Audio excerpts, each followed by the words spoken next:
안녕하십니까. 진세골 사랑의 집 이사장 주수일입니다. 제가 그동안 가정사역을 하면서 가장 많이 받는 질문 중에 하나가 제가 어떻게 가정사역을 하게 됐느냐라고 하는 질문입니다. 그런데 이러한 질문을 많이 받는 데는 그럴 만한 이유가 있었습니다. 그것은 우선 제가 전공을 한 것이 신학이나 상담학이 아니고 공학이었고, 또 서울공대를 졸업한 후에는 계속 회사를 운영해온 경영인이었기 때문입니다. 그리고 또 제가 공식적으로 가정사역을 시작한 것이 1988년이었는데 그때는 가정사역이라는 말이 아주 생소하게 들리던 때였기 때문입니다. 그러니까 그때 제가 가정사역을 한 것은 제가 가정사역을 한다고 한 것이 아니고 크리스천으로서 열심히 전도를 하고 또 제자 양육을 하다 보니까 그것이 바로 가정사역으로 됐던 것입니다. 저는 대학교 2학년 때부터 대학생 선교회, 즉 CCC를 다니면서 김중건 목사님으로부터 철저한 신앙 훈련을 받았습니다. 그래서 제가 졸업할 때쯤에는 교회에서는 청년회장이 됐었고 CCC에서는 학생회장으로 열심히 봉사를 하고 있었습니다. 그러니까 대학을 졸업할 때쯤에는 민족복음화와 세계복음화에 평생을 헌신하겠다고 하는 예수님의 제자가 되어 있었습니다. 그리고 대학을 졸업한 후에는 일찍 사업을 시작해서 경제적인 여유도 어느 정도 가지게 되었습니다. 그리고 그때 당시에 제가 생각하고 있던 여러 가지 조건에 잘 맞는 아내를 만나서 2년 동안을 열심히 연애를 한 끝에 결혼을 했습니다. 그러니까 결혼 생활이 당연히 행복해지리라고 생각을 했었습니다. 그런데 그렇지가 않고 여러 가지 문제점들이 발생하기 시작을 했습니다. 그런데 그때는 이 문제의 원인들이 무엇이었나 하는 것을 알지도 못했었는데 지금 와서 이것을 분석해 보니까 그것은 주로 고부간의 갈등으로 시작해서 자기중심적인 이기심과 그동안은 미처 알지 못하고 있었던 남녀의 차이와 두 사람의 성격과 기질의 차이, 자라나온 가정환경과 문화의 차이 등으로부터 나온 것들이었습니다.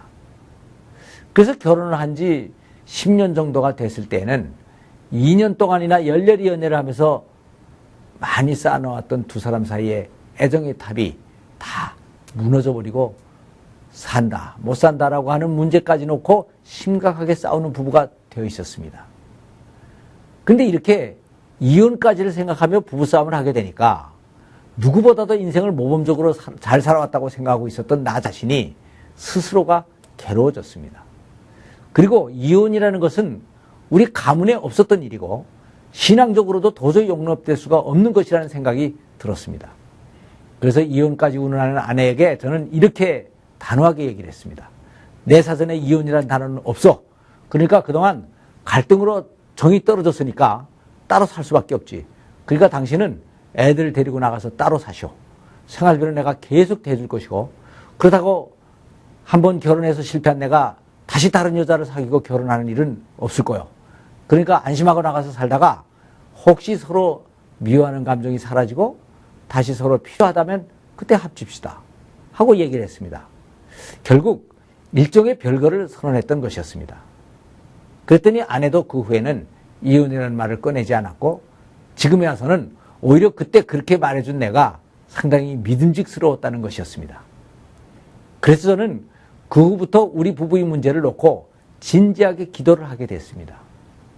전에는 우리 부부의 문제 정도야 내 스스로 알아서 잘 해결을 해야지 뭐 그런 것까지 하나님께 기도를 하나 하는 생각을 가지고 있었습니다.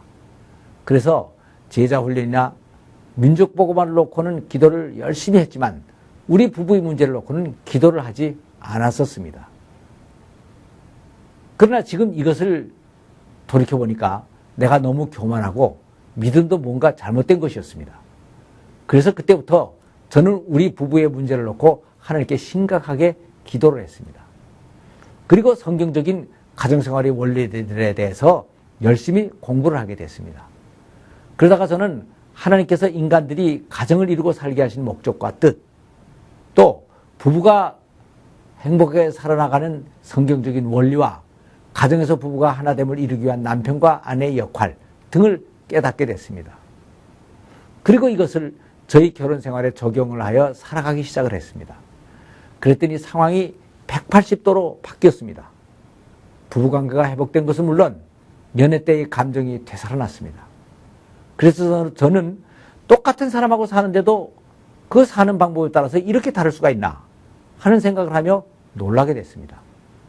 그런데 그때 우연히 내가 전도를 하고 제자 훈련을 시키고 있었던 몇몇 부부들도 나와 비슷한 부부의 문제들을 가지고 있었습니다. 그래서 그들에게 내가 갈등 속에서 깨달았던 것들을 가르쳐 주기 시작을 했습니다. 그랬더니 그들도 놀랍게 변화가 되었습니다.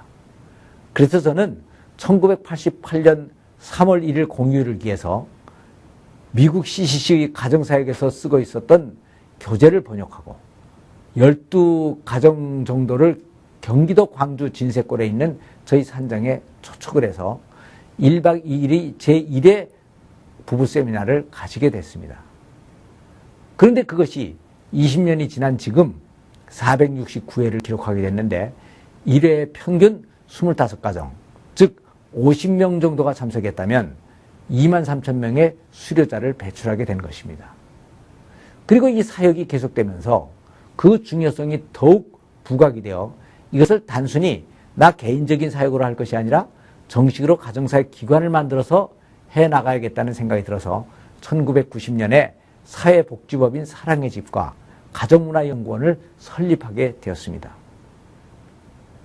그리고 그때 마침 온누리교회의 하영조 목사님이 가정사역을 시작하시겠다고 하셔서 저는 그곳으로 가서 가정사역 담당 장로로서 하나님의 가정훈련학교를 만들게 됐습니다.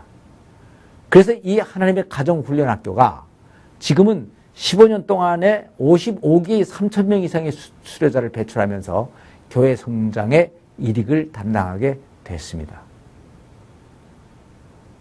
그런데 아직도 가정사역이라 하면 많은 사람들이 단순히 부부의 금술을 좋게 하고 이혼을 막는 일을 하는 정도로 이해를 하는 경우가 많이 있습니다.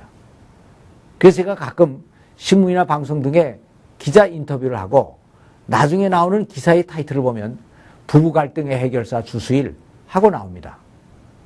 물론 가정사역이 부부들의 갈등을 해소하고 이혼을 막아주는 역할을 하는 것은 틀림이 없습니다. 그런데 저는 이것을 보면서 이건 아닌데 하는 생각을 해봅니다. 그 이유는 가정사역이 단순히 부부 갈등을 해결한 것이 아니기 때문입니다. 좀 더 크게 보면 가정사역은 부부가 더 풍성하고 행복한 삶을 회복하여 신앙인들의 구원을 완성하는 사역이고 자녀들을 잘 양육하여 우리 가정의 미래를 더 행복하게 만들고 나가서는 인간을 지으신 하나님의 뜻을 이 땅에 이루어드리고 그분께 영광을 돌리는 사역이며 또 민족복음화와 세계복음화의 기초를 확실하게 세워서 하나님의 뜻을 이 땅에 이루어드리는 사역이 되는 것입니다. 예, 감사합니다.